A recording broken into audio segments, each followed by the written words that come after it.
Gamescom 2019 happened. I watched the full 2-hour press conference, so you don't have to. Let's talk about it.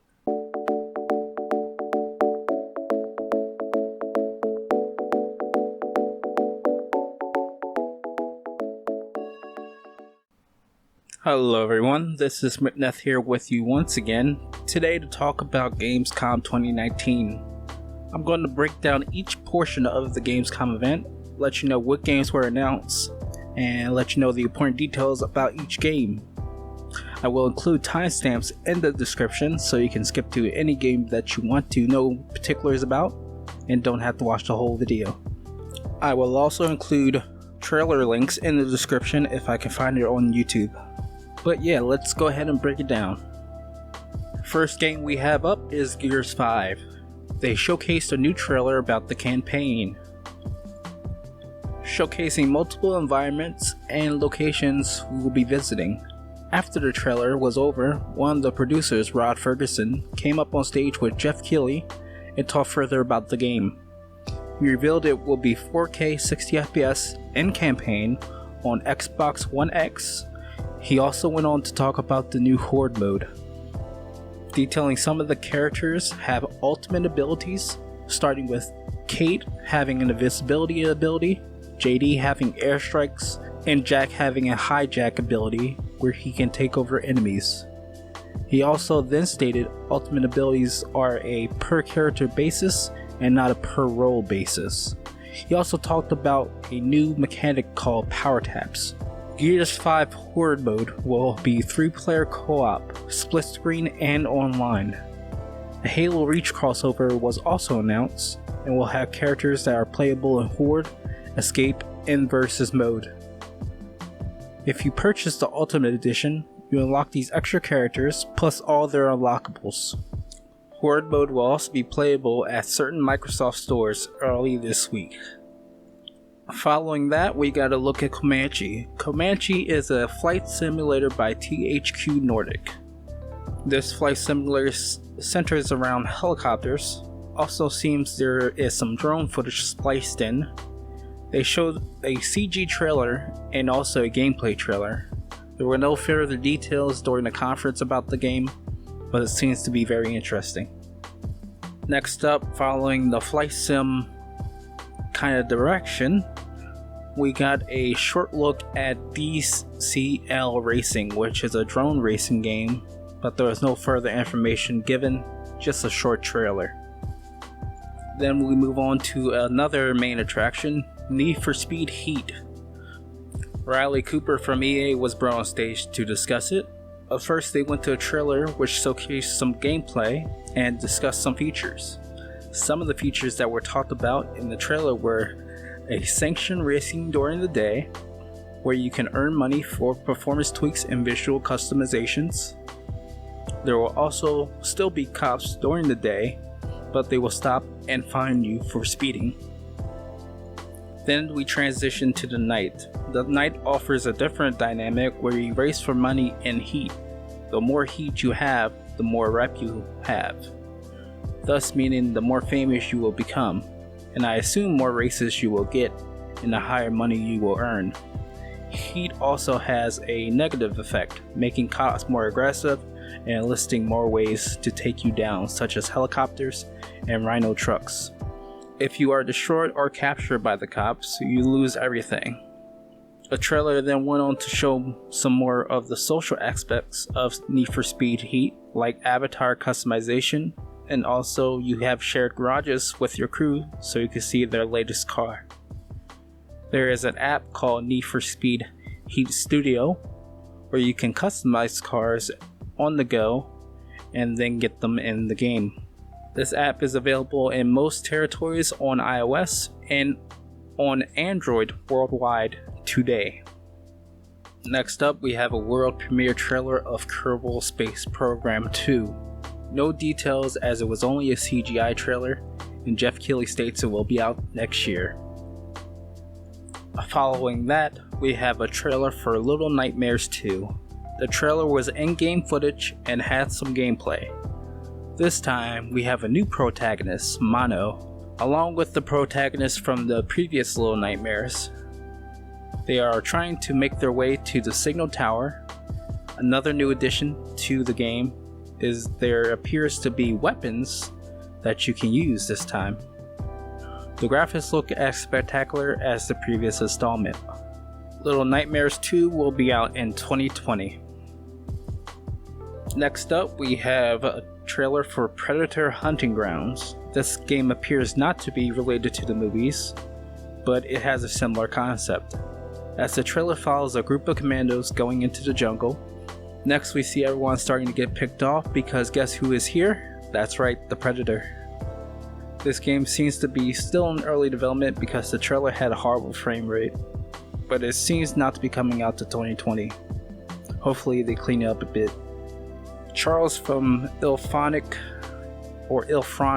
joined Jeff on stage to discuss the game more in depth. We learned that this game will be an asymmetrical multiplayer game in the same vein as Evolve. 4 players will be commandos and 1 player will be the Predator. As I suspected, the game is an early pre-alpha, and I look forward to seeing this game when it's more polished. But speaking of polished games, we move on to this new trailer for the next Monster Hunter expansion, Iceborne, which shows off some of the new monsters, and there really isn't much to say about this trailer, but I would recommend that you watch the full trailer. And like I said, check the description to find a link to the full trailer. After that trailer, we get yet another trailer, this time showing the game The Cycle. The Cycle is a competitive quest shooter, or a PvEVP, as shown from the trailer. Jonathan Lindsay, the lead producer from Jaeger, joined Jeff on stage to discuss The Cycle further. He stated it's nothing like you ever played, and it's really a game you have to experience. The game is available right now on the Epic Games Store. And speaking of Epic, we got a new trailer for Life is Strange 2 Episode 4. It looks great, there's nothing else really to say about it. Check the description to watch the full trailer. That trailer was followed up by yet another trailer for a new game called Humankind. Humankind is a new strategy game from Sega and Amplitude Studios.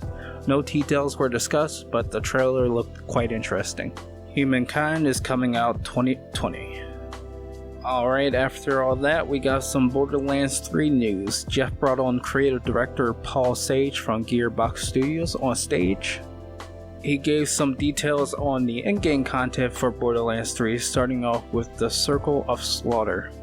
For those not familiar with this from Borderlands 1, it's a wave-based type of game mode where the longer you survive, the better the loot. Another piece of in-game content he talked about was Proving Grounds. Proving Grounds is accessed by collecting pieces of writing from around the map that will give you coordinates for a planet once you collect them all, and once you get there, you will be given a mission by an alien. These missions appear to have several varied objectives. One mission could be just to kill everything, another mission could be to collect something. There will also be optional objectives, such as complete the mission within a certain time frame, find a certain person in the area, and other fun objectives as well. Optional objectives tie into the overall mission because at the end of the Proving Grounds mission, the more optional objectives you completed, the better the loot, which offers a lot of replayability. That ended the Borderlands 3 section of the presentation. We then moved on to a trailer for Everspace 2, a very promising flight space sim. No details other than its releases in 2021, and I recommend checking out the full trailer. Following that, we got an announcement for The Witcher 3 on Nintendo Switch, and the announcement for The Witcher 3 was just the release date, which is October 15th. Next, we got some FIFA 20 news. Jeff brought Mac Turner from EA, who is the narrative creative director for FIFA 20. He talked about introducing Volta into FIFA 20, which appears to be a form of street soccer or street football. It also appears that you can create your own character and play against real professionals in street football. They showed a trailer for the game and also announced it will be available September 19th on EA and Origin Access and September 27th for the rest of the world. Following that, we got another world premiere, a trailer for Disintegration from V1 Interactive. Jeff brought up Marcus Leto. He is the president and game director of V1 Interactive to elaborate on the game. The protagonist in this game is named Romer. He is a trained grav cycle pilot, which he drives in the game footage. The game will include a campaign and multiplayer. The game is also a mixture of first-person shooter with real-time strategy. This game releases in 2020. Next up, we got a trailer for Darksiders Genesis. Gameplay features an isometric top-down view, which is quite unique to the series, because traditionally they have a third-person action-adventure style. This game will also be available later this year. Now next up we have a Google Stadia exclusive game, and is also a launch title. Raul Rubio, who is the CEO and creative director over at Gylt, which made this game, joined Jeff Keighley on stage, and he gave a little bit more insight into what the game is about. The gist of the story is there's a little girl named Sally who is on an adventure to save her counselor, Emily. While on this adventure to save her counselor, she has to defeat these nightmarish monsters. It has some mechanics from games that we've seen in the past, such as Alan Wake, where you defeat the monsters by flashing a flashlight at them. This game will be out in November with the launch of Stadia.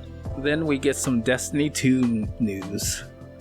Wendy Wade and Scott Taylor join Jeff on stage, two producers from Bungie. They give us some new updates on the new expansion Shadowkeep. Also some new features such as cross-save, where you can transfer guardians between platforms. They then played a trailer for the new Shadowkeep expansion, which releases October 1st. And I recommend you check out the full trailer, a link in the description. We then transition to a short trailer for a new game, Remothered Broken Porcelain, which appears to be a horror game. Not much information on this, and none can be taken away from the trailer, but it comes out 2020. Then there was a short commercial for the Epic Games Store, then transitioned into two people talking about Magic the Gathering Arena, which will be an Epic Store exclusive and is coming out this winter. Then it transitioned into another trailer for a new Flavorworks game called Erica, a live action thriller. The main actress, Holly Earl, and creative director Jack Adrich joined Jeff on stage to discuss the game. Erica is a live-action mystery game, and this game launches today on August 19th, if you're watching this at a later date, on PS4. Next, we get a trailer for Anno 1880, which shows some DLC. The DLCs are as follows. A Sunken Treasure DLC, which is available now. Botanica DLC, which will be available September 10th. The Passage DLC, which will be available this winter. And also a free update for Day and Night Cycle, which will also come the same day as DLC 2, September 10th. Also announced was a free weekend from now to August the 25th. From there we got a brief pirate themed trailer for Port Royale 4, which will be out 2020. No other news besides the trailer, which really didn't show anything related to the gameplay. Then we got a trailer for Iron Harvest, which appears to be a mech-based RTS game from Deep Silver. Other than the trailer, we got a release date of September 1st, 2020. Next up on the docket, we got a Call of Duty Modern Warfare. Jeff Keighley brings up Dino Verano to discuss more about it. We know there will be 2v2, 6v6, and also support for up to 100 players on certain maps and game modes. There will also be crossplay in the Call of Duty. The crossplay includes console to console and console to PC. There will be a 2v2 alpha on PlayStation exclusively that starts this Friday, August 23rd, worldwide. Also played a trailer for Call of Duty Warfare 2v2 alpha. Finally, we get to the big game, Death Stranding. Immediately, Jeff Keighley plays a video, which is basically a dedication to Kojima and confessing his love to Kojima. But other than that, he then goes on to say that the game is in its final stages of development and he is bringing Kojima on stage. Even though this is a very busy time, Kojima took some time out to come and let us know some more information. So Kojima comes out. We didn't get much information before we went to our first trailer. This trailer showed off a new character who meets Norman Reedus' character. She seems to be attached to a visible monster. We see that she also breastfeeds it at one point. I know that's weird, right? But anyway, we get back to Kojima and he gives us some more information. It appears that we will meet several characters in the world and they will each have their own separate mini story while you play the main story. Also, the woman in that trailer that was featured, she had a baby that was born on the other side, and she's attached to it by the umbilical cord. So that's why she never released the place that she is at. I don't get it, but whatever, let's move on. We get another trailer showing Guillermo del Toro's character, Deadman, and once again Norman Reedus' character, which gives us a lot of story details about the babies. The babies appear to be connected to the world of the dead, and it allows Norman Reedus' character to see the monsters somehow. Then we are treated to some actual gameplay, and in typical Kojima fashion, we are showing off something weird first.